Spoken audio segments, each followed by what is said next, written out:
Hi, this is Paul with Cuddeback. Today we're going to show you how to download firmware for your Cuddeback cameras.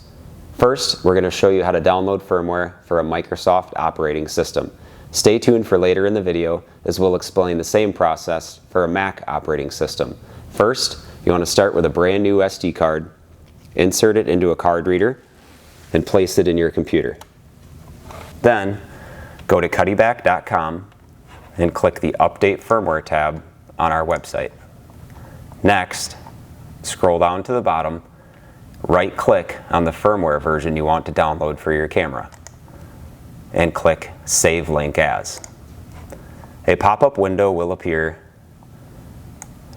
Scroll down to the SD card that you've inserted into your computer and click Save. You've now successfully saved the firmware file to your SD card.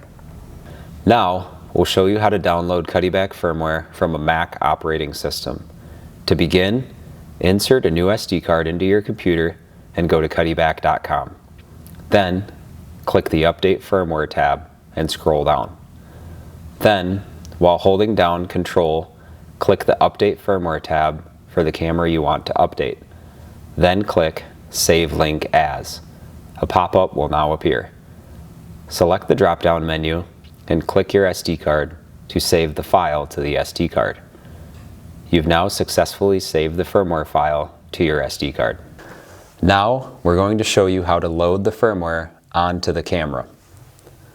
Lift up the SD card tab and insert the SD card into the camera.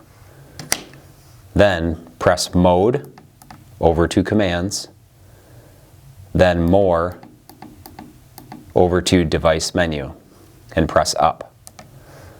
Press the More button until you see Load FW, which means Load Firmware. Then press Up twice to confirm.